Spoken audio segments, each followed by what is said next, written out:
MBS 초대석의 양승용입니다.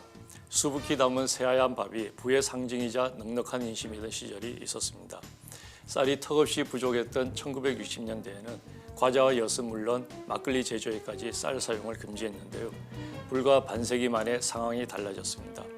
쌀 소비는 해마다 줄어들고 쌀값은 제자리 걸음입니다.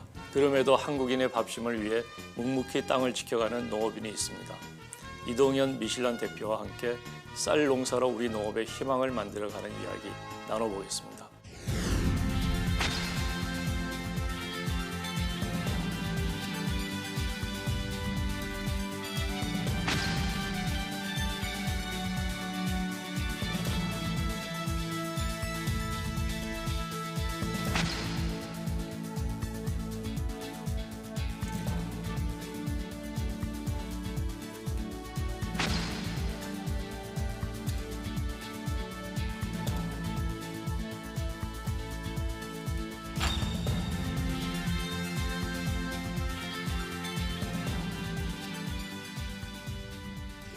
전남 곡성에서 올라오신 농부과학자 이동현 미슐란 대표 자리하셨습니다. 오늘 나오셔서 고맙습니다. 네, 반갑습니다. 곡성에서 농사짓고 아름다운 땅을 지키고 있는 농부과학자 이동현입니다. 예, 농부과학자 또는 과학자 농부 어느 것이 더 적합한가요? 지금은 이제 더 집중하고 있는 게 농부의 삶이기 때문에 농부과학자가 또 제일 좋아하는 단어입니다. 네. 직접 농사를 지으시는가요? 네, 뭐 많은 양은 아니지만 직접 15년째 농사를 짓고 있는 농부입니다. 예, 어떤 작물을 주로 하시는가요? 일단 우리 국민들의 그 가장 주식, 식량의 중심인 쌀 농사를 또 친환경으로 짓고 있습니다. 올해는 장마도 길었고 그 큰 피해도 많았었는데 그래서 대부분 작물들 작황이 안 좋았습니다. 직접 짓고 계시는 그 쌀 농사 작황은 어땠는가요? 전국적으로도 뭐 적게는 20%, 많게는 30%라고 하는데 저희가 연구하는 논에서는 2배로 늘었고요. 그다음에 제가 재배하는 논에서는 한 10% 정도 줄었던 것 같습니다. 그러면 연구하는 것은 특별히 더 관리를 잘 하셔서 그런 건가요? 예, 올해 늘 저희 직원들이 같이 손모내기로 품종을 이렇게 심은데 올해는 이제 그 초보 농사꾼 뭐 김탁관 작가를 비롯한 초보 농사꾼들이 져서 그런지 뭐 초심이 들어가서 그런지 뭐 이유는 모르겠지만 더 잘 됐습니다. 그래서. 그렇군요. 예. 자, 우리 대표님 순천대 농대를 이제 졸업하시고 미생물 연구로 석사학위를 받으셨어요. 서울대에서. 그리고 일본의 규수대에서 박사학위. 그리고 이제 지금은 곡성에서 농사를 지으시고 계시는데요. 어떻게 최종적으로 농업에 정착을 하게 됐는가요? 일단 뭐 운명 같습니다. 일단 뭐 한국에 들어와서 교수회 2군데 어플라이를 했었는데 안 되고 나서 보통은 기다렸거나 다시 외국으로 나갔거나 했을 건데 저는 일단 뭐 빨리 생계를 좀 유지하고 싶었고 그러면서 또 고민도 하고 있을 때 마침 대한민국의 정부에서 쌀 대책 관련해서 계속적인 뭐 정책이 나왔었거든요. 쌀 산업화 뭐 이런 것들 나오면서 보면서 그런 와중에 이제 우연한 인연이 있어가지고 쌀과 관련된 특히 바람이 관련된 한 또 지인을 만나가지고 직접 도와주다가 제가 이제 그 일을 집중적으로 하면서 그러고 있을 때 곡성이라는 데를 또 강의를 오면서 군수님께서 강의를 듣다가 제가 한 10년, 20년 후에 농촌의 변화를 이야기했더니 이 이야기를 좀 곡성 와서 그럼 당신이 한번 해주면 안 되겠냐고 이렇게 하던 바람에 제가 또 곡성에 또 오게 됐습니다. 출발은 지극히 현실적인 이제 그런 이유였었는데 그럼 그 당시부터 바로 논농사를 시작을 하셨는가요? 와서 보니까 그 쌀에 대한 이 좋은 쌀이 가지고 있는 것들을 우리가 현장에서는 농협에서 수매하는 중심에 아니면은 뭐 정부에서 뭐 이렇게 심으라고 하는 것 중심으로 그냥 막연하게 쌀들을 심고 있는 상황에서 그래서 이제 바람에 적합하고 그다음에 기후에 적합하고 생태 환경, 친환경에 적합한 그다음에 가공에 적합한 분명히 쌀들이 있을 건데 이거는 획일적으로 뭔가를 이렇게 수확해서 그걸 가공을 하는 이런 모습을 보면서 이거 아주 단순한 원리인데 싶어가지고 이제 오자마자 이제 278품종을 300품종 구했는데 발화가 된 게 278품종이어서 그걸 손모내기 가지고 한번 도전해보자.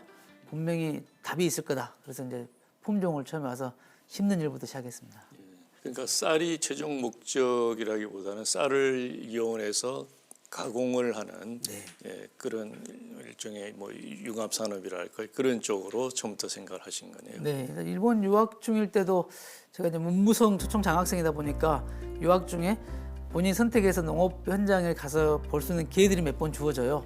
근데 이미 일본에서는 이제 비슷하게 융복합 그런 비슷하게 하고 있는 데도 있었고, 그래서 그런 것들 보면서 뭐 저도 연구자이기 때문에 좀 더 가공을 해서 그다음에 과학적으로 분석하고 그다음에 그런 것들을 해가자라는 의미에서 이제 이게 가공에 맞는 품종 이런 것들을 직접적으로 심어보고 겪어봐야지 답을 찾기 때문에 또 과학자의 마인드로 또 제가 그렇게 품종을 심었던 것 같습니다. 그런 계기로 해서 지금의 터전은 이제 곡성의 자리를 잡고 계셨고, 그리고 쌀을 모티브로 한 이제 쌀 산업, 가공 산업에 이제 뛰어드셨는데요.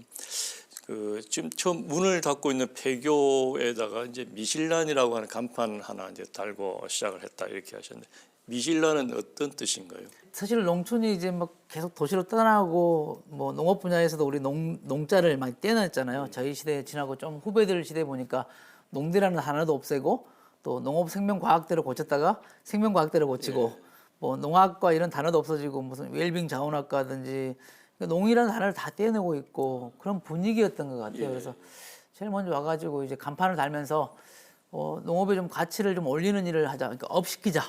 그래서 이대로 가면 정말 농업과 뭐 쌀, 그다음에 우리가 농업의 가치들이 다 그 뭐 수면 아래로 내려갈 것 같고, 그다음에 소멸될 일들이 많겠다 싶어서 그래서 이제 그 일들을 해서 간판을 달 때 이제 미실란은 아름다운 농촌의 아름다움과 우리 농업의 가치를 아름다움을 좀 알리자 해서 아름다울 미 열매 실자 란초란자 써가지고 제 짝꿍인 아내가 아름다운 사람들이 희망을 열매를 맺어가는 곳, 당신이 꿈꾸는 농촌이 그거 아니었냐. 그래서 이제 장명을 이제 제 짝꿍이 그렇게 했죠. 좋은 이름이네요. 네. 그런 우리 이 대표님 같은 이런 분들의 노력 때문인지 한동안 우리 대학에서는 그 농이라고 하는 단어를 이제 떼는 그런 작업들이 있었지만 최근에 다시 그 농업의 가치가 커지고 그걸 인정을 받기 시작을 했거든요. 아마 우리 대표님 같은 분들이 노력을 해서 이런 성과가 아닌가 싶어요. 감사합니다. 그러면은 우리 대표님이 갖고 오신 미실란의 모습을 한번 보고 싶은데 뒤에 나오는군요. 네.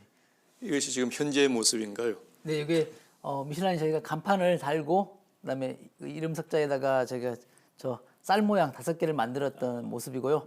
그다음에 이 이제 폐교를 제가 이제 새로운 모습으로 계속 이제 조금씩 이제 바꿔갑니다. 그러니까 뭐 말 그대로 폐교 자체가 좀 험하잖아요. 말 그대로 폐교니까. 그래서 이제 뭐 교실 바닥은 썩어갔고, 그다음에 뭐 화단은 뭐 거의 무성한 잡초들이고, 그다음에 뒤에 건물 쪽에는 이렇게 타고 가는 이렇게 식물들이 있었고, 그다음에 이런 것들을 하나씩 제거하고, 그다음에 또 그 폐교에 처음 왔을 때 보면 그 운동장에 불법 폐기물들이 이렇게 있었어요.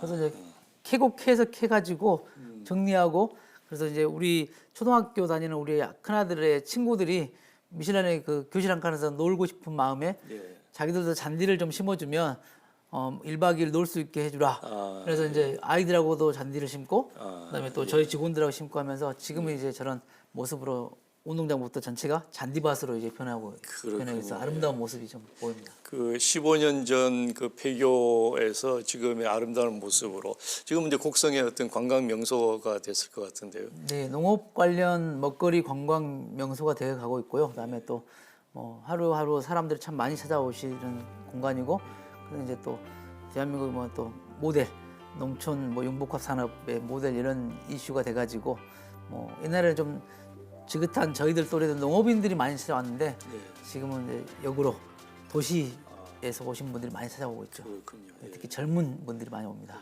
그 자녀들은 처음에 시작할 때는 어린 아이였었습니까? 네, 작은 애가 유치원생으로 일로 곡성으로 왔고요. 큰 애가 초등학교 1학년 순천에서 한 달 반 학교 다니다가 전학 와가지고 그래서 이곳에서 15년 동안 아이들이 농사 짓고 같이 컸던 것이죠. 지금은 이제 다 이제 커서 사회인이 됐는가요? 네, 지금 대학교 3학년 나이, 큰 아들은 대학교 3학년 나이 돼서 휴학해가지고 지금 미슐란 일상들을 많이 돕고 있고요. 작은 아들은 대학교 1학년 뭐 비대면이지만 열심히 또 대학 또 학생으로서 역할을 하고 있습니다. 애들이 그 생활에 굉장히 만족해 할 것 같은데요. 네, 어떻습니까? 애들이 하는 말이 세상에서 가장 행복한 아이들이라는 말을 던집니다. 왜냐 공부를 안 시켰고 농사를 시켰기 때문에 애들이 맑고 건강하게 커가지고 스트레스가 없으니까 예. 부모도 스트레스가 없고 지네들도 그렇게 그래서 같이 그러니까 미슐란의 역사를 같이 애들이 어렸을 때부터 같이 온 거죠. 농사 품종할 때부터 수확하는 과정까지 이렇게 모든 걸 같이 해봤던 것이죠.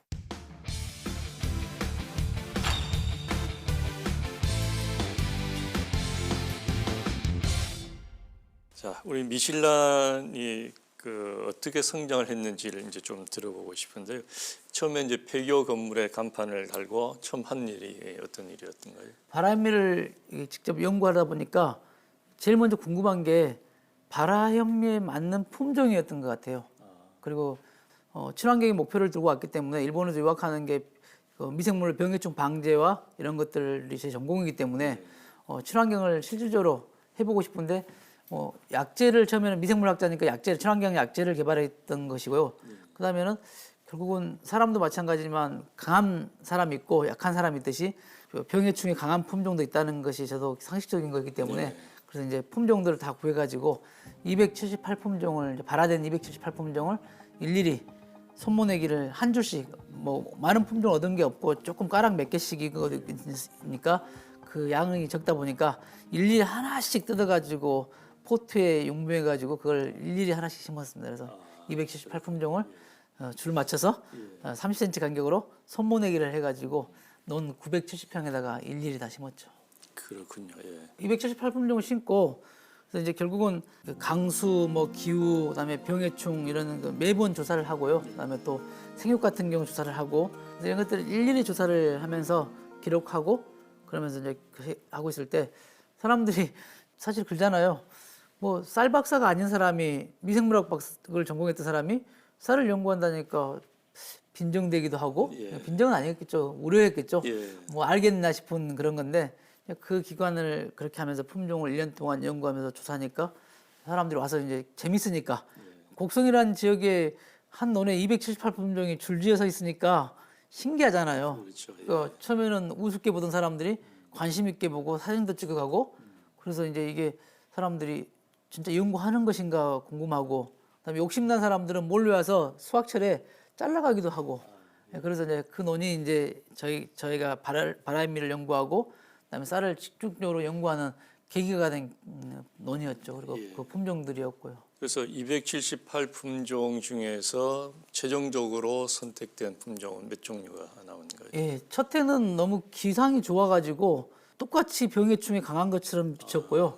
그다음에 또 수확량 같은 경우도 이제 수확량에 약간 차이가 확실히 보이는데 제가 조사하고 싶은 건 병해충하고 바라현미에 적합한 이런 것들인데 큰 차이를 직접적으로 그 병해충에 대한 못 느꼈고 해서 그 다음에 이제 저희가 8,000평에다가 그 전체 들력을 빌려가지고 8,000평에다가 278품종을 4줄씩 심어가지고 이렇게 그다음에 이제 좀 그 해에 좀 좋았던 품종은 몇 개를 좀 더 확대하려고 좀 200평 단위로 한 품종을 심고 이렇게 했죠. 그래서 하다 보니까 그 당시에 그 우리나라에는 그 선도 농가들이 중심이 돼가지고 일본 품종 들여와서 심는 게 열풍이 됐어요. 그래가지고 고시가리, 히토메보레, 유메쭈쿠시 그러면서 그래서 일본 그때 제가 심었던 건 그런 걸 준비해서 일본 품종, 북한 품종, 그다음에 중국 품종 몇 개까지 대조해서 그다음 지능청이 개발한 품종, 그다음에 토종이라고 하고 있는 우리 품종들까지 해서 대조해서 심었기 때문에 근데 1차년도, 2006년도에는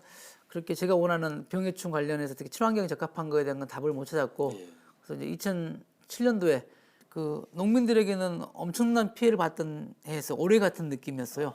그때도 출수기에 한 6일 정도가 해가 뜨고 계속 그 우중충한 날씨에다가 비가 왔죠. 그래서 섬진강이 3번 정도 범람할 뻔했으니까요. 그래서 이제 했는데 그래서 당연히 이제 아무것도 처리하지 않는 논이기 때문에 모든 병해충들이 이렇게 집중적으로 왔죠. 대다수의 논들이 병에 다 쓰러졌고 해충이 와서 먹고 그래서 제가 학부 때 배웠던 대한민국의 모든 병해충은 다 그곳에 모인 느낌. 그래서 이게 뭔 일이지 할 정도로 피해가 심각했죠. 근데 그 중에 재밌는 게 33개 품종이 꼿꼿이 서 있고 약간의 피해를 보는 것들이 있어가지고 이제 사람들은 이 동이 이제 망했다 포기할 거다 했는데 저는 거기서 엄청난 걸 희열을 얻었죠. 그랬겠군요. 예. 그래서 제가 그걸 블로그에다가 SNS에 올렸죠. 이제 바라현미 관련 연구한다 하면서 그랬더니 정말 재미난 데이터들이 나온 거죠. 그러니까 어찌 보면 식물 병리학자나 해충을 연구하는 곤충학자들, 응용곤충 하신 분들이, 그다음에 또 약재를 개발하신 분들이 사실 얻을 수 있는 데이터가 친환경 데이터가 그 해에 엄청나게 쏟아져 나왔죠. 그래서 제가 그걸 보고 가능성. 그래서 이제 진짜 친환경과 바람미와 가공에 대한 쌀 연구를 할 수 있겠구나 해가지고 제가 이제 누구는 위기에 무너지는데 저는 위기의 기회를 잡고 그렇군요. 그렇게 이제 글을 쓰고 했더니 이제 진흥청의 바람미를 연구하는 한 박사님께서 당신 도대체 뭐 하는 사람이냐? 쌀 관련 연구자 검색해 보니까 당신의 이름은 없는데 당신은 누구냐 해서 나는 이러이러한 사람, 미생물을 연구한 이동윤이라는 사람이다 했더니 찾아와 가지고 놀랐죠. 자기는 우리나라 어느 누구도 진흥청도 그 당시 친환경 아직까지 확 들어오지 않았을 시점에 민간인, 그래도 쌀 박사가 아닌 사람이 쌀 품종을 연구한다고 해놨으니까, 그래서 그게 계기가 되고 진흥청에서 다음날 새벽에 원장님이 직접 내려오시고 일행들하고 내려오셔가지고 이거 그냥 같이 합시다. 우리도 안 한 거, 대한민국 쌀 연구한 사람들이 우리 이동현 박사 덕분에 엄청난 걸 하게 됐다고. 그래서 수원에서는 그 당시 수원이잖아요, 진흥청이. 수원에서는 관행 재배로 연구를 하고, 그다음에 곡성에서는 친환경으로 공동 연구하자 해가지고 지금껏 농촌진흥청, 그 당시 작물과학원이고 지금은 식량과학원이잖아요. 같이 연구를 해오고 있습니다. 그렇군요. 자, 한편의 정말 흥미진진한 스토리인데요. 그래서 그 33종이 지금 미실란의 종자 기반이 되고 있는 건가요? 네, 그렇죠. 그 33개 기반했는데 이제 저희가 뭐 회사가 큰 회사가 아니기 때문에 품종을 다 뭐 이렇게 심고 계약 재배할 수 있는 여력이 아니기 때문에 제가 이제 우선 필요한 것 중에 그 당시 이제 제일 고시가리보다 훨씬 낫다고 제가 개인적으로 판단한 게 진흥청에서 개발했는데 10위권 밖에 밀려 있었던 품종이 하나 있었어요. 그게 이제 삼광배라는 품종이었거든요. 근데 제가 이제 투입을 안 했잖아요. 질소나 화학 비료를 안 썼기 때문에 무투입인 상태이기 때문에 친환경에 너무 적합하고 밥맛은 좋고 그다음에 가공 적성인 특히 바람미에도 너무 좋아가지고 이걸 이슈를 시켰더니 뭐 진흥청에서 이제 그럼 이걸 확대시키자 했던 건데 지금은 아마 전국 2위권에 접어들었죠. 참 제가 생각해도 큰 일을 한 것 같아요. 그런 것 같아요. 아니면 일본 품종에 밀려가지고 뒤로 소멸될 품종들이 다시 밖으로 나왔고 그 중에 특히 이제 그 기능성으로 만들었던 유생미들을 제가 확대시켜가지고 우리나라 최초로 유생미를 발화시켜가지고 블렌딩을 한, 그러니까 바람미로 블렌딩을 한, 우리가 오색미를 블렌딩한 제가 최초에 또 일을 해냈죠. 그게 정말 큰 일을 하신 것 같으네요. 그렇게 몇 년에 걸쳐서 이제 가공 적성에 맞는 또 그 친환경을 할 수 있는 그런 이제 종자를 찾아냈는데 그때까지는 사업이 수익이 나지 않는 거 아니겠습니까? 지금 생각해 보니까 연구자의 커다란 단점이 뭐만 연구만 하고 개발된 것에 희열을 느끼지 경제적인 문제에 대한 것들을 먼저 보지를 못하는 그러니까 어쩌면 대표로서 CEO로서 사실은 경영이라면은 돈에 대한 자본에 대한 걸 가져가야 되는데 자본보다는 개발된 제품과 개발된 품종에 희열을 느끼다 보니까 사실은 그래서 이제 원료를 이제 돈을 벌어야 되니까 품종 연구하는 건 돈 버는 게 아니잖아요. 그러니까 다른 사람 같으면 그 8,000평에다가 원료를 수확했을 건데 저는 품종을 수확했기 때문에 그러니까 좀 지금 생각하면 답답한 일을 하는 CEO였죠. 근데 그래서 보성의 강대인 회장님의 원료를 가지고 발화를 시켜보고 전국의 유기농 그 당시 이제 시작한 시점이니까 유기농 쌀 원료들을 발화시켰는데 그 당시 보성의 고 강대인 회장님의 쌀이 유일하게 95% 발화율을 보였고 나머지 유기농 농가들의 것을 제가 회사 이름으로 산 게 아니라 개인으로 샀기 때문에 발화율이 너무 떨어진 거예요.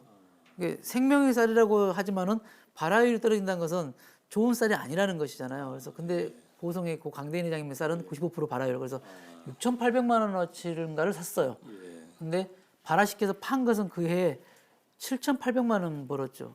그러니까는 사실은 너무 힘든 상황을 겪은데 그걸 저는 이제 달리기만 했고 그래서 나중에 보니까 직원들 급여 줄 게 없으니까 이제 저희 가족들 제일 먼저 저희 가족 손을 벌리잖아요.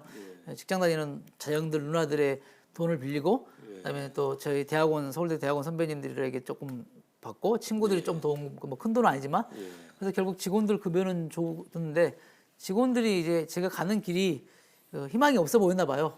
그래서 직원들 나머지 직원도 그만두고 저희 가족 넷이 남아서 이제 이 방향을 고민하고 있을 때 이제 이제 돈을 벌어야겠다. 예. 그래서 이제 제가 생각하는 건 가공을 바로 해서 떡 제품을 만들어서 이제 판매를 하고 다양한 가공 제품들을 이제 만들기 시작하죠. 조금 눈이 트이기 시작했죠. 그게 몇 년 만에 첫 수익이 났습니까? 수익은 2007년부터 조금씩 났는데 그나마 좀 수익 같은 걸 느낀 거 2008년도에 저희 바라현미가 이슈가 조금씩 되고 그다음에 저희가 만들었던 오색 떡국 우리나라 최초로 만들었던 그 바라현미로 만든 오색 떡국이 시장에서 이슈가 돼가지고 이제 갑자기 이제 매출이 올라가기 상승하기 시작하면서 가능성이라는 걸 이제 보기 시작했던 시기였습니다. 지금은 매출이 어느 정도 되는지요? 예, 뭐 2006년에 비해서는 뭐 상당히 올랐지만 그래도 뭐 일반 기업의 성장에 비해서는 뭐 더디게 올라가잖아요. 그러니까 매출도 서서히 성장하고 그다음에 이제 좀 3년 동안은 작년까지 좀 매출이 좀 주춤했다가 올해 코로나 이 위기 시기에 저희는 매출이 좀 더 올라가고 있는 상태입니다. 그렇군요. 자, 우리 대표님 이력 중에 제가 또 그 관심이 있는 부분이 보통 많은 경우에는 이제 농사를 짓다가 또 공부가 필요해서 대학원을 진학하고 박사를 하는 이런 경우가 뭐 많을 것 같은데요. 박사 학위를 하고 농사를 짓는 경우는 굉장히 드문 케이스일 것 같습니다. 그 본인이 경험한 것으로는 이 박사 후의 농업 이 어떻게 보십니까? 전망이라든지 비전을 어떻게 보시는가요? 그동안에 우리 한국의 이 교육은 특히 농업 분야 교육이 필드로 나간 사례가 별로 없어요. 거의 뭐 공직의 연구자의 교수 뭐 이런 쪽이다 보니까 사실 제가 볼 때는 필드와 그러니까 현장과 많이 그러니까 좀 떨어진 이런 연구들이 너무 많은 것 같은 생각이 들었어요. 근데 일본 갔다 와서 또 박사학위 마치고 오니까 눈에 보이는 거예요. 그 농업 현장에서는 그동안에 일방적으로 전국이 똑같이 이렇게 뭔가를 획일적으로 보내잖아요. 블루베리가 뜨면 블루베리, 뭐 올해 스마트 농업이면 스마트 농업, 또 작물은 똑같이. 이런 계기로 우리가 농업이 계속 성장하지 못하고 그대로 반복적인 또 조금 있으면 품종 바꾸고 그래서 이걸 유행에 따라서 가는 그러니까 소비자들도 보면 뭔가 좀 연구에서 나온 결과물이 아닌 그냥 공장에서 찍어내는 농산물처럼 이렇게 바라보는 시각이 있더라고요. 그래서 박사학위를 받고 현장에 오니까 어느 정도 질문과 답이 보이는 거죠. 그래서 또 그러면 또 저는 또 실사구시를 중요시하는 저는 해보는 거죠. 품종을 씹어보고 그다음에 남들이 말했던 과학적 데이터가 현실과 맞는가를 꼭 실험해서 결과를 찾고 그걸 하는. 그러니까 어찌 보면 앞으로도 좀 더 어떻게 많이 배운 공부를 많이 한 연구자들이 필드를 더 많이 들어와서 보면 대한민국 농업에 좀 더 현실적으로 더 업이 되지 않을까 그런 생각을 갖게 됩니다. 자, 이제 농사를 지어서 이제 그걸 가공을 해서 떡이나 이제 다른 제품을 만들어서 판매를 하는 2차 산업까지 진출했는데 최근에는 이제 바라현미로 밥을 지어서 파는 밥집을 또 여셨다고요. 이제 3차 산업까지 진출하신 건데 그걸 얘기를 좀 해주시죠. 예, 이제 쭉 쌀 문제는 우리가 계속 이슈가 됐잖아요. 쌀이 남아돈다, 수입쌀 문제 있었는데 더욱더 쌀에 대한 이미지가 이렇게 낮게 가는 게 뭐냐면 무슨 탄수화물 중독증인 이상한 소문들이 돌고 이런 문제가 나오니까 쌀 소비가 줄어들고 있고 쌀 소비 중에 바라현미도 포함되니까 바라현미도 이제 딱 정체된 상태고 그래서 이제 이게 큰 위기라는 이제 생각이 들어가지고 그러면 우리가 직접적으로 도시 소비자들에게 우리 쌀이 좋다, 몸이 좋다, 그다음에 다이어트에도 좋다 이런 것들을 알릴 수 있는 것들이 뭘까 하고 쌀을 직접적으로 홍보할 수 있는 게 뭘까 했더니 우리가 뭐 대형 행사에 간다고 해서 소비자들이 확 들어온 거 아니잖아요. 바이어들 좀 만나고 이 정도지. 그래서 소비자 직접 만날 수 있는 게 뭘까 해서 농촌진흥청 지정 농가 맛집을 신청해가지고 2015년도에 8월 15일 날 제가 이제 가오픈해가지고 오픈식을 했는데 그래서 보니까 그 밥카페가 그렇게 탄생하고 그래서 이제 바라현미를 알리는 공간 카페 그러니까 폐교의 옆에 바로 논이에요.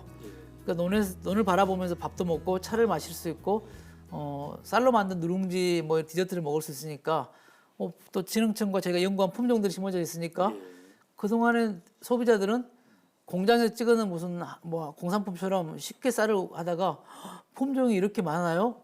품종 색깔이 달라요? 저건 뭐예요? 이렇게 기능성 품종 교육 홍보도 되는 네, 거네요. 직접적으로 그러니까 직접적으로 질문과 답이 이루어지는 공간이고 그래서 교육도 되고 홍보되면서 그러면서 이제 사람들이 이런 사진을 찍어서 SNS 올리면서 쌀이 이런 것도 있네요. 그다음에 아름답단 말을 제가 계속 썼거든요. 근데 소비자들이 와서 직접 밥 먹고 논을 찍어서 아름답단 말을 계속 반복적으로 하다 보니까 그러니까 들녘이 힘든 농부의 그 공간이 아니라 아름다운 공간으로 비춰지게 만들었죠. 그렇군요. 예. 자, 우리 바라현미 연구와 관련 제품 이제 생산에서 식당까지 하는 일이 너무 많아서 친환경 농업을 유지하기는 참 힘들어 보이는데 지금 어떻습니까? 예, 그러니까 이게 농업이라는 것은 특히 벼농사는 이렇게 보시면 저희가 다 하는 게 아니라 뭐 과학자들이나 농부가 하는 것들도 있지만은 사실은 하늘이 많은 부분을 차지하지 않습니까? 그래서 올해같이 이렇게 기상악화의 경우에는 수확량이 30% 줄어든 것처럼 그러니까 이제 친환경의 첫 번째는 땅과 이 지구 기후 생태를 알고 농사를 지어야 되거든요. 그래서 저는 이제 몇 년 동안 사실 논에서 고생을 많이 했죠. 그러니까 막연하게 이제 우렁이나 오리 농법을 하는 게 아니라 논의 생리를 알아야 되는데 논둑에 사람들이 어느 정도 기계화되면서 계속 논둑을 깎고 가요. 옛날에 논둑에 우리가 어머니들이 이렇게 그 먹을 것을 이렇게 함지에 지고 가잖아요. 그리고 지게를 지고 소를 몰고 갔거든요. 끌고. 근데 어느 순간에 기계화되면서 논둑을 계속 파고 들어와요. 사람이 걸어가지 않아도 되니까 생각하는 거 기계가 다니니까 그러면서 논둑이 이렇게 줄어들어요. 그러면서 친환경 하니까 논둑은 얇아졌는데 친환경을 하니까 물이 이제 들어오니까 논둑이 약해져요. 그러니까 이제 또 드렁이라는 생명체가 다시 이제 회복돼 가지고 생태가 복원되니까 드렁이라는 드렁어리죠. 그 생명이 그 뱀처럼 생겼지만 뱀이 아니고 짱어처럼 생겼던 것이 이게 이제 논둑이 살아 있으니까 뭐 땅강아지 같은 거에서 그 잡아먹으려고 이게 구멍을 뚫고 다니다 보니까 논에 물이 계속 새요. 그러니까 우렁이를 접어놨는데 늘 자고 일어나면 논이 물이 빠져 있죠. 그러니까 이제 계속 우렁이는 논에 물이 충분히 있어야지 피를 이렇게 어린 잡초들을 먹거든요. 그러니까 매년 실패를 하는 거죠. 그러니까 그래서 결국은 논둑을 좀 넓혀놓으려면 얼마나 노동이 많이 들어가잖아요. 그렇죠. 좀 넓혀놓으면 또 이쪽에서 또 다른 논 주인이 땅을 깎고 들어오니까 논이 적어지고 이런 이제 고초를 겪다가 올해는 이제 처음으로 강우가 많이 왔잖아요. 끊임없이 비가 오니까 우렁이가 일을 많이 해가지고 올해는 논에 가서 피를 뽑진 않았는데 근데 이제 이런 문제들이 사실은 우리 농업 정책에서도 농민들하고 같이 친환경이라는 게 단순하게 친환경 약재를 치고 화학 비료 대신 뭐 유박이라든지 친환경 자재를 쓰는 게 아니라 그런 생태적인 문제들까지 고민하면서 농업을 한 게 아니고 지금까지 막연하게 정책적으로 학교 교수님들이 연구기관에서 만들었던 친환경 자재를 쓰고 그다음에 친환경 농법이라는 것들을 보급하는데 저는 이 생태적인 이야기를 좀 갖고 고민하면은 우리가 훨씬 더 친환경을 좀 더 용이하게 쉽게 접근하기 좋다고 생각하고 있죠. 생태 환경을 이용하면은 훨씬 더 좋은 친환경 농업을 할 수 있다. 네, 옛날처럼 다시 논둑을 넓히고 좀 수확량을 많이 가져갈 생각하지 말고 더불어 살아간다는 생각으로 논둑을 좀 넓히고 그래서 도시 사람들이 논둑에서 풀을 밟고 걸어도 볼 수 있는 공간을 만든다면 훨씬 나을지 않을까. 일석이조잖아요. 우리가 최근에 농업의 공익적 가치를 얘기를 많이 하는데 실제로 농업이 만들어내는 공익적 가치가 농산물로 만드는 가치보다 더 크다 이렇게 저희들이 이제 계산을 하거든요. 훨씬 크죠. 근데 그걸 알려야 되는 것들이 바로 이제 이 농업 관련 방송도 필요하고 미디어나 저희 같은 현장에 있는 농민들 그다음에 또 연구하는 학자들 이런 많은 분들이 도시 소비자들 같이 그걸 알린다면 훨씬 더 이 공익적 가치가 크다는 걸 더 느낄 겁니다. 미슐란의 사업 영역이 이제 확장이 되면서 정말 많은 시간이 소요가 되고 힘도 많이 들 것 같은데요. 지금 미슐란에서 필요로 하는 이제 쌀 그걸 직접 다 조달하기는 어렵겠죠. 그러면 어느 정도 어디에서 어떻게 조달을 하시는 거예요? 원래 이제 들어가서 목표는 제 꿈이 대농. 그러니까 제가 많이 지어서 뭐 말을 타고 농지를 돌아보는 그런 꿈을 꿨었습니다. 그래서 이제 생각하니까 어느 순간에 모든 게 우리가 독식하는 체계잖아요. 뭐 거대한 자본이 끌어가는 형태의 지금 농업이다 보니까 농업도 그렇고 사회 구조가 그렇잖아요. 근데 우리가 지속 가능한 농업과 농촌을 이렇게 생각한다면 사실은 어느 기업이 그러니까 농업 기업이 본인이 농사도 다 짓고 가져가는 것보다는 사실은 달라야 된다 생각하는 게 이제 바뀌었죠 마음이. 그래서 저는 품종을 연구해서 제가 제 논에다가 제 논은 좀 작아요. 처음에는 11,000평이었는데 지금은 이제 한 3,800평 정도. 왜냐면 제가 지었던 저를 논을 빌렸던 어르신이 제가 정말 어렵게 설득했던 어르신이거든요. 예. 어르신한테 1대1 PPT 발표해가지고 어르신을 설득하면서 농촌이 무너지면 안 되는데 제가 그거 지키겠습니다 하면서 어르신을 설득했더니 7,000평을 빌려가지고 이제 11,000평 정도 지었는데 그분이 돌아가시니까 이제 자제분이 자기가 짓겠다고 내라 그래서 너무 아쉬운 마음이 있었지만 주고 나니까 이제 줄었죠. 그런데 그 뒤로부터 생각을 바꿨죠. 그래, 내가 지었던 거, 내가 친환경으로 했던 것 경험과 지었던 쌀 품종들을 제가 농민들에게 계약 재배를 하고 이렇게 해서 좀 더 확장을 시키자 해가지고 최대 50헥타르까지 친환경으로 늘렸어요. 근데 이제 저의 그 자본의 역량도 부족하고 해서 이제 줄여가고 그다음에 농민들이 그 중에 이제 친환경을 하다가 실수든 농약이 들어갔다든지 이렇게 해가지고 줄였다 보니까 양이 많이 줄었죠.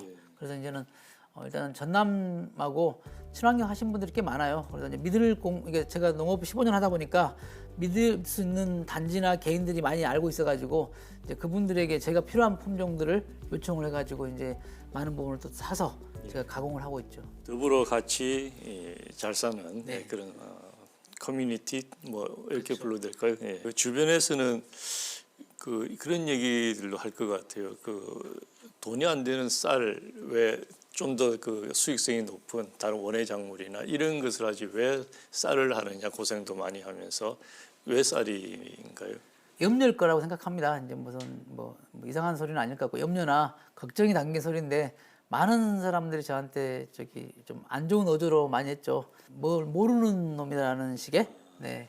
근데 저는 지금도 여전합니다. 자기 국가의 제일 중심인 자원이 가장 가치 있는 자원이라고 생각하거든요. 대한민국의 식량 자원 중에 가장 중심인 게 쌀이고, 그리고 대한민국 국민의 식량 안보도 지키지만은 국민들의 식량 주권도 지켜주고, 그다음에 또 국민들의 건강도 지키는 게 쌀이거든요. 그렇죠. 예. 근데 그보다도 더 큰 게 있거든요. 아까 다원적 기능이라고 했잖아요. 논이 주는 다원적 기능이 5월 달부터 논에 물을 대놓고 9월 5일 정도까지 물이 있어요. 그러면 그 기간 동안 우리는 가뭄이라는 것들을 해결하는 중요한, 그러니까 댐 수십 개 만든 것보다 연간 우리가 담수하고 있는 논의 역할이 크거든요. 그리고 그 논에는 많은 생명들이, 지구의 생명들이 같이 공존하고 살아가거든요. 그래서 지구를 황폐화시키지 않는, 그러니까 논을 다 버리고 육지화시키거나 또 무슨 타작물들을 계속 심고 하우스를 해서 또 축사를 많이 하면은 결국 우리 논들은 이제 습지가 아니잖아요. 지금 우리 서울 경기 쪽에는 습지가 없어요. 도시는 모든 시멘트로 채워놨고 흙이라는 게 없어요. 그러면서 매번 메말라 있거든요. 그다음에 건물들은 에어컨에 또 히터를 트니까 또 메말라 있고. 그래서 우리 지금 계속 도시화되고 이런 땅들이 논을 없애면서 도시화 확대될 때 우리의 건강의 문제까지, 그다음에 생태적인 문제까지, 그다음에 지구의 환경 위기까지 오기 때문에 논과 쌀은 제가 지켜야 될 가장 중요한 자원이고, 그다음에 다원적 가치나 그다음에 해서 정부나 정치나 국민들이 그 가치를 지키는 사람들에게 특히 화학농약과 화학비료를 안 치고 제초제 안 치면 냇가를 오염시키지 않고 강물을 오염시키지 않고 그래서 바다 이런 적정 문제까지 해결하는 이런 농민들에게는 그 이상의 가치를 지금보다도 더 많은 가치를 줘야지 된다 생각하기 때문에 쌀은 단순하게 돈의 문제가 아니라 생각하기 때문에 그 일을 하고 있는 것이죠. 그렇군요. 예. 어찌 보면은 이제 실제로 바보 같다는 소리도 많이 들으셨을 것 같은데 오랜 시간을 묵묵하게 노력한 끝에 이제 농업계의 큰 상, 대산 농촌상을 이제 수상하셨어요. 그 얘기를 좀 해주시죠. 네, 참 제가 가장 힘들 시기가 올 때마다 뭔가 기회를 주시는 것 같아요. 누군가 사람이 줬든 하늘이 줬든 간에 기회를 주시는데 제가 2014년도에도 참 많은 갈등을 했었거든요. 입으로 뱉었고 글로 썼던 것들이 많기 때문에 계속 지켜가야 된다고 말을 하지만은 경제적으로도 그다음에 또 가족들에게 너무 미안하고 그런 상태에서 좀 고민을 많이 할 때 대산농촌문화상을 사실 수상했거든요. 그 상은 대산 신용호 선생님께서 우리 농업의 가치를 지켜가야 된다고 우리나라 최초로 만든 큰 상이잖아요. 그래서 농업 분야의 노벨상이라고 하잖아요.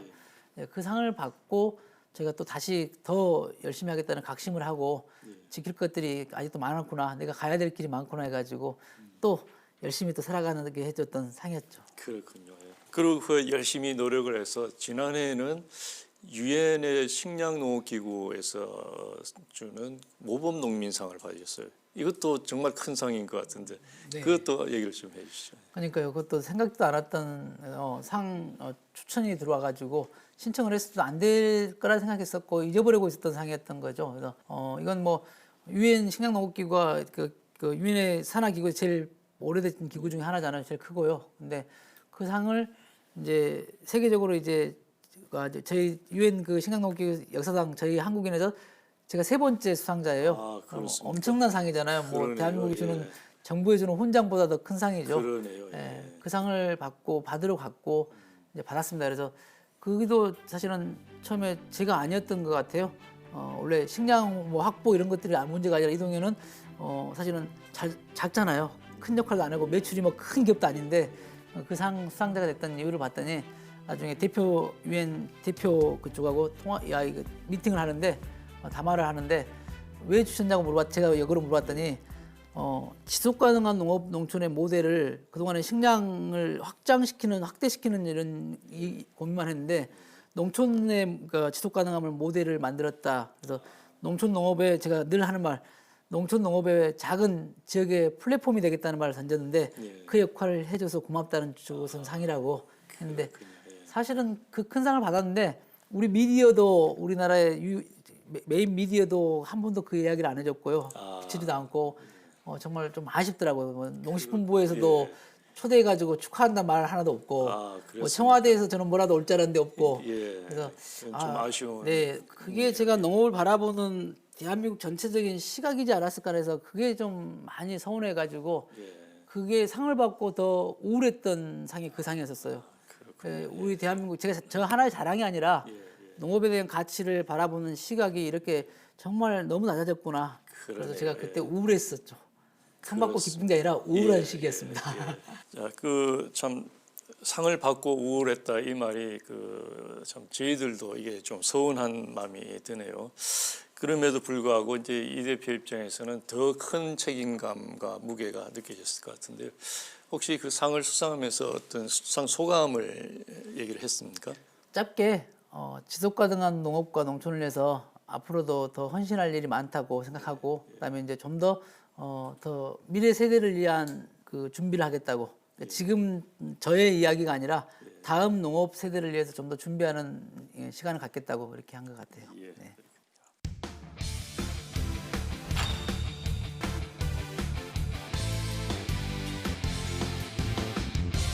지금 이제 그 비어 있던 낡은 폐교도 이제 농업의 6차 산업의 이제 뭐 전진 기절할까 아니면 뭐 굉장히 좋은 이제 모델로 만드셨는데 지금 이제 지역민들의 어떤 생태 학습이나 또 문화 공간으로도 활용을 많이 하신다고요. 사실은 농촌 아이들이 농촌을 더 몰라요. 그렇습니다. 참 안타깝게도 이제 살기 퍽퍽하고 힘드니까 벌어가게 새벽부터 나가서 일하다 보니까 그 아이들을 그 교육시키고 아이들과 같이 그런 고민하고 경험할 수 있는 부모들이 그러니까 여력이 없는 거죠. 예. 도리어 도시에서 먹고 사는 분들이 농촌 체험이라든지 농촌 알아보기 위해서 이렇게 같이 움직이는 일이 많아요. 그렇군요. 예, 그래서 제가 고민하다가 농촌 아이들을 위해서 이렇게 체험 교육 같은 것들을 좀 해가야겠다 싶어가지고 이제 소소하게 모집을 해가지고 하다 보니까 곡성에 있는 저희가 시민사회단체를 활동을 하는데 곡성 교육희망인대라고 하는데 거기서 그러면 우리 지역 아이들을 같이 농촌 체험 교육 그다음에 또 뭐 농부가 돼보기 이런 것들 하자고 한 것들이 이제 몇 년 동안 하다가 그런 와중에 이제 전남 교육이 무지개학교 이런 것들이 생기면서 아이들을 좀 더 필드로 현장으로 나가게 하자라고 하는 이제 교육 정책이 생기면서 곡성 유치원하고 같이 유치원의 한 선생님이 그것도 한 선생님이 미션에 하는 그 교육들을 보니까 너무 매력적이다. 그걸 좀 유치원생들도 해줄 수 있겠냐 그런데 저는 지금까지 성인 교육만 했잖아요. 석박사들하고 어른들 교육을 했는데 어떻게 내가 아이들을 4살짜리 7살 할까 했는데 그 친구들하고 이제 7년 동안 직접 뭐 파종해서 모를 손모내기 논에 들어가서 맨발로 들어가 심고 한여름에 그 생물 종 다양성 참 어려운 말이잖아요. 그 유치원생들하고 생태적 이야기를 하면서 논 생태 체험을 같이 가서 들어가서 하서 친환경 논에서 어떤 생물들이 살고 있는가들을 직접 뜰채로 아이들과 해가지고 현미경으로 보고 그걸 또 그림으로 그리고 그다음에 또 가을에는 또 같이 추수 체험을 하면서 일일이 선생님들과 같이 조심조심 낫으로 배워가지고 그걸 옛날 탈곡기로 해서 탈곡의 역사들 같은 걸 또 교육을 하고 그렇게 해서 7년이라는 세월 동안 하다 보니까 아이들의 수준이 엄청나게 높아지는 거. 농업을 단순하게 먹거리 생산하는 공간이 아니라 생태학자, 환경운동가, 그다음에 농부과학자, 그다음에 또 미생물학자, 그다음에 곤충학자, 많은 과학이라는 것까지 하니까 애들이 고생하는 농부 이야기가 아니라 이 농업을 통해서 많은 직업이라든지 그다음에 자기 그런 것들을 알게 되면서 엄마 아빠한테 그걸 이야기하는 참 많은 그래서 제가 꿈꿨던 이 농촌이라는 가치가 얼마나 큰지를 우리 아이들이 알았으면 좋겠다라고 시작한 것이 지금 이제 도시 소비자들이